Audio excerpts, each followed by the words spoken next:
Bonjour à tous, c'est Ego, j'espère que vous allez bien aujourd'hui. Nouvelle vidéo où je vous parle des 5 étapes pour détecter le meilleur retournement possible.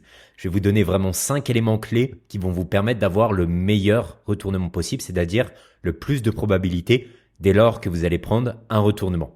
Parce que plein de fois, lorsque vous tradez les retournements, que se passe-t-il? Ici par exemple, tiens, on prend ici une liquidité, on a une forte bougie haussière d'un coup, on est en 1 heure, il y a certaines personnes qui se diraient tiens, je vais prendre déjà position, rien que pour du 1 pour 1, aller viser là-bas, ou même ici, je vais aller sur mon M30, hop, j'ai même quelque chose d'assez incroyable. J'ai ici un fair value gap.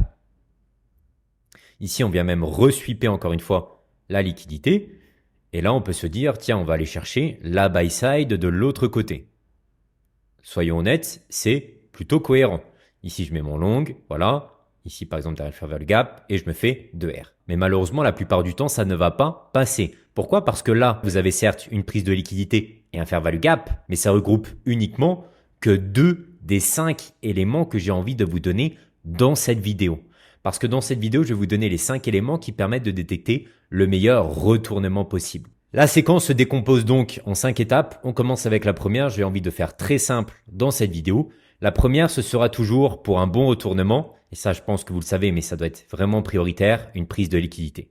Eh bien oui, comment voulez-vous avoir un beau retournement derrière si on ne prend même pas la liquidité? C'est justement le fait de prendre la liquidité que la smart money ici prenne les SL, se place donc contre cette contrepartie, ce qui va donner un fort mouvement. Si vous n'avez pas de prise de liquidité, ce n'est même pas la peine de prendre un retournement. C'est la base de la base. Regardez ici. On a eu une prise de liquidité, ce qui a permis quand même d'envoyer une mini hausse. C'est pas fameux, mais ici, regardez, juste après la prise de liquidité, direct après, on a eu quand même une forte bougie de displacement. Donc, si vous êtes trader de prise de liquidité, ici, je vais vous dire, vous avez un trade. Vous voyez, vous avez derrière une forte bougie. Pourquoi? Parce que vous avez une prise de liquidité. Pareil ici, regardez, on a une mini prise de liquidité. C'est pas fameux, mais on envoie quand même une mini hausse. Donc, le but, c'est déjà d'avoir une prise de liquidité de notre côté. Ce qu'on a donc ici sur le schéma, comme vous voyez, ici on avait un plus bas. Qu'est-ce qu'on vient faire? On vient ici le prendre. Donc ça, c'est le premier point pour la meilleure séquence de retournement, c'est une prise de liquidité. Deuxième point que j'adore personnellement, c'est un inverted fair value gap. Regardez encore une fois, je vous l'ai mis ici. Qu'est-ce qu'on vient faire? Là, on vient invalider un niveau baissier. Ce qui nous indique donc un changement d'état de délivrement du prix. Le marché commence à nous dire, tiens, j'ai pris la liquidité, je fais un inverted fair value gap, je suis sûrement en train de passer d'un marché baissier à un marché haussier. C'est pas confirmé, mais vous voyez, ici on ajoute déjà une confluence supplémentaire. Le fait que là on avait un niveau baissier qui au final n'est pas respecté. Et ce que j'aime surtout avec ça, qu'est-ce que ça nous indique? Ça nous indique donc ici qu'on a fait un fort mouvement baissier juste pour prendre cette liquidité et derrière qu'on se retourne. Et ça, c'est tout simplement un mouvement institutionnel qu'on appelle buy to sell ou sell to buy. On vient provoquer ici une forte baisse pour ensuite se retourner. Et donc, vu qu'on a fait ici une forte baisse institutionnelle, vous devez avoir sur la baisse un inverted fair value gap. Vous devez avoir ici sur la baisse un CB qui va donc se transformer en IFVG. Moi, personnellement, si ici, sur la baisse, il n'y a pas de fair value gap, quelque chose comme ça m'intéresse beaucoup moins.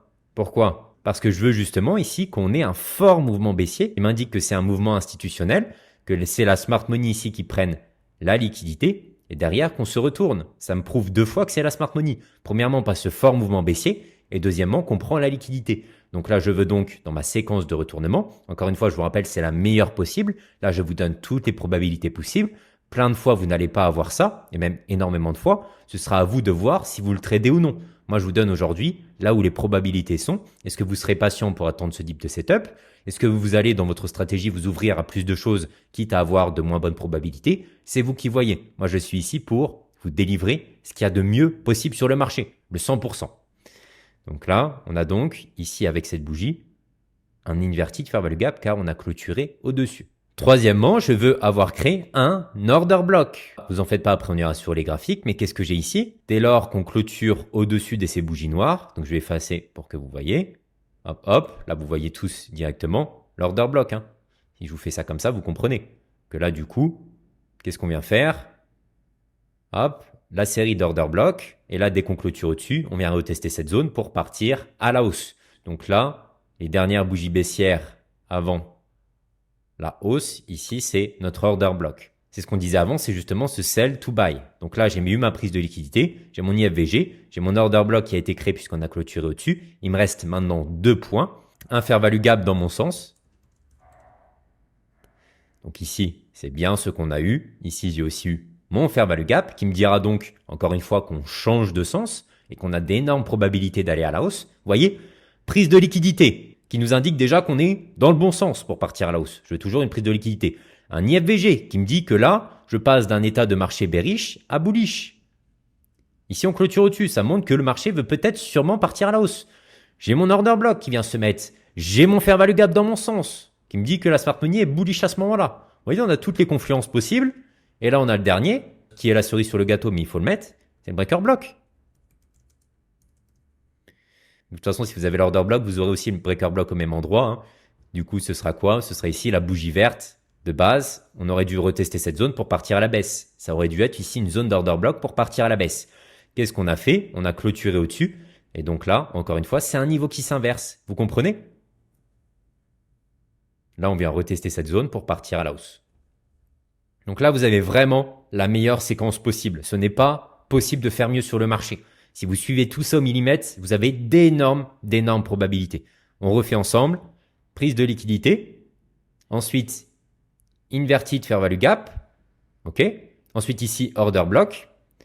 Ensuite, ici, fair value gap. Et vous voyez, tout est au même endroit. Hein. Tout est au même endroit, mais il faut cette séquence précise. Parce que des fois, et c'est pour ça que je vous fais cette vidéo, des fois vous n'aurez pas l'IFVG, des fois vous n'aurez pas ici le FVG, des fois vous n'aurez pas la prise de liquidité. Ok? Regardez si je retourne sur l'exemple d'avant. Ici, là. Vous voyez? Hop. Est-ce qu'on a cette séquence que je viens de vous dire? Est-ce qu'on a ici un IFVG? Non. Est-ce qu'on a ici un fair value gap? Non. Est-ce que j'ai mon OB qui a été créé? Non, parce qu'il sera là-bas. Est-ce que j'ai mon breaker qui a été créé? Non, parce que cette bougie verte n'a pas été inversée. Donc pour le moment, elle sert d'order block. Vous voyez, c'est pour ça que la séquence de retournement ne marche pas. Là, les débutants se seraient fait avoir. Mais au final, ici, vous n'avez aucune des choses que je vous ai montrées. À part la prise de liquidité, ici, on n'a pas de fair value gap, on n'a pas d'IFVG, on n'a rien de tout ça. Et donc, qu'est-ce que va faire le marché? Il ira à la baisse. Ici, regardez, même chose sur le crude oil. Donc encore une fois, c'est sur tous les marchés, toutes les time frames. Regardez, ici, on prend la liquidité. Parfait. Donc là, il y en a qui se diraient, tiens, potentiellement, prise de liquidité, c'est cool. Par contre, il me faut des confluences par la suite. Tiens, ça va ici fortement à la hausse. Waouh, énorme bougie. Ici, j'ai un fair value gap. Parfait. Ici, j'ai même un petit IFVG. Ok. Mais est-ce que j'ai le reste? Est-ce que ici, j'ai annulé mon order block et donc créé aussi mon breaker block là? Non. Donc, qu'est-ce qui va se passer? Vous vous faites resweeper. Parce que là, beaucoup de personnes ici seraient rentrées, auraient mis le SL là ou là, vous faites reprendre. Car vous n'avez pas les 5 éléments clés. Et c'est pour ça que cette vidéo est importante, car là, beaucoup de personnes se seraient dit, j'en ai assez avec ça. Même ici avant, quand on respecte ici le fair value gap. Prise de liquidité, j'ai un fair value gap haussier, c'est nickel. Et ça ne suffit pas. Par contre, regardez par la suite. Hop. Voilà. Là, qu'est-ce qu'on a? Encore une fois, on a une différence. Prise de liquidité, ça viendra avec le temps, mais là, c'est un vrai retournement. Pourquoi? Prise de liquidité. Ici, on avait un fair value gap baissier qui n'a pas été respecté, qui se transforme donc en IFVG. Le point 2 est respecté. Je vais vous remettre tous les points. Où sont-ils? On va se prendre la petite liste ici, on va se la coller là. Voilà. IFVG. Est-ce que j'ai un order block qui a été créé? J'ai un order block qui a été créé. Ok. Est-ce que j'ai un fair value gap dans mon sens qui vient d'être créé? Tout à fait. Ici. Ok. Est-ce que j'ai un breaker block? Oui. Pourquoi? Ici. Les bougies vertes. Vous voyez les bougies vertes là? Donc, normalement, ça c'était un order block. Pour partir à la baisse. On a clôturé au-dessus. Donc là, vous avez votre séquence de retournement. Regardez ici, on n'a pas la même. Ici, on n'avait pas le breaker block, il était là. Donc là, on a fait juste un retracement pour partir à la baisse. Là, vous avez cette séquence de retournement. Donc, qu'est-ce qui va se passer ensuite? On vient retester toute cette zone. Et là, vous avez une vraie position. Là, vous faites votre argent. Est-ce qu'encore une fois, avec ce modèle, vous allez faire 10 R, 20 R, vous allez devenir millionnaire? Non. Mais là, vous aurez votre séquence pour vous permettre d'avoir vos 2 R, vos 3 R et de faire de l'argent. Même exemple, ici. Certaines personnes se diraient prise de liquidité, j'ai une petite hausse qui vient de se former, je suis en H4 là, je peux même zoomer. Est-ce que je vais prendre position? J'ai là ma prise de liquidité, super. Est-ce que ici, j'ai mon IFVG? Ouais, je l'ai. Ici, est-ce que j'ai mon fair value gap? Je l'ai. Par contre, est-ce que j'ai mon order block? Non. Est-ce que j'ai mon breaker block? Non. Ça agit toujours ici en tant que résistance. Hein. Regardez. Ici, j'ai pas de breaker. Il aurait fallu clôturer au-dessus de ça. Pourquoi? Hop, hop, hop, hop. Donc là, qu'est-ce qui va se passer? Vous n'avez pas l'entièreté de la séquence. Bah, le marché, j'ai envie de vous dire, et c'est super logique, hein, vous avez beau avoir un petit IFVG et un petit busy ici, on vient retaper le gros OB et on part à la baisse. Manquement. Pourtant ici, vous avez une magnifique prise de liquidité, vous avez un busy qui s'est formé, l'IFVG, etc. Mais ça suffit pas, suivez la séquence entière. Un autre exemple ici sur NQ en M30, regardez, ici qu'est-ce qu'on a? Prise de liquidité. Ok, est-ce que pour autant je rentre tout de suite? Non, j'ai pas ma séquence. Ici, j'ai un fair value gap, et croyez-moi que la plupart du temps, ça va faire ça et partir à la baisse. Il faut attendre ces confirmes. En fait, l'avantage des confirmes, c'est que le marché te confirme qu'il veut partir dans ce sens. C'est pour ça que ça porte ce nom. Donc là, ok, sympa, même très sympa, puisque quoi? Ici, on a un IFVG, j'ai même ici 2 fair value gap qui viennent se créer sur le marché, ce qui me prouve que le marché veut partir dans mon sens. J'ai quoi ici? J'ai ma bougie d'order block. Vous voyez, je vous efface tout. Là, j'ai mon order block et on le voit parfaitement. Grosse bougie baissière, ça c'est une bougie institutionnelle. Énorme bougie baissière qui vient prendre toute la liquidité derrière retournement. Ça, c'est des bougies institutionnelles, c'est la smart money. On ne traite pas n'importe quelle bougie, on traite des bougies précises. Et enfin, est-ce que j'ai un breaker block? Tout à fait. Car ici, je vous rappelle que on avait une zone d'order block baissière qui pouvait envoyer le marché à la baisse. Et du coup, qu'est-ce qu'on a fait? Et c'est pour ça que les deux sont liés, order block et breaker block. Parce que si vous validez un order block, vous validez aussi un breaker pour un retournement. Et donc là, j'ai toute ma séquence entière.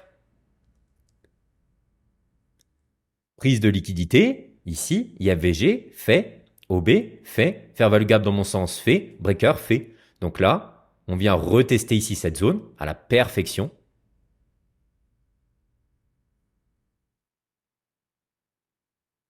Vous voyez, là, vous pouvez prendre position sur ce que vous voulez. Je sais qu'il y en a qui me diraient, Hugo, je prends position sur quoi? FVG, OB, breaker? Vous voyez, c'est la zone. Tout est dans la même zone. Regardez ici, tout était dans la même zone. C'est pour ça que c'est une zone ultra solide. Vous avez 5 confluences et tout est dans la même zone. Vous voyez, on n'a pas une séparation entre les pieds d'arrêt de 10 km. Donc, là, vous avez une énorme zone de support. Vous prenez position. Et encore une fois, est-ce qu'on va viser 150 R? Absolument pas. Là, je vous donne une séquence qui vous permettra de faire facilement 2 R. Bon, là, du coup, c'est les indices. Vous allez avoir un displacement énorme. En plus, c'est 15h30 l'open. Et vous voyez, là, vous avez une séquence de retournement. Donc, gardez bien en tête cette séquence de retournement. Encore une fois, c'est les 5 points ici. La prise de liquidité, je pense que la plupart, vous attendiez ça pour le retournement. Mais attendez ici toutes les confluences. Encore une fois, si pas de IFVG, pas de trade pour moi. Car ça prouve justement qu'on change de direction. OB, pareil. Là, vous avez un bloc tellement solide que j'ai envie de vous dire, les 2 R, les 3 R seront facilement faits. Donc, suivez à la lettre cette séquence de retournement. Dites-moi dans les commentaires si ce type de vidéo vous plaît. Je continuerai ainsi pour un maximum de tutoriels et de théories. J'attends vos retours, un maximum de likes, de commentaires. C'était Hugo. Salut.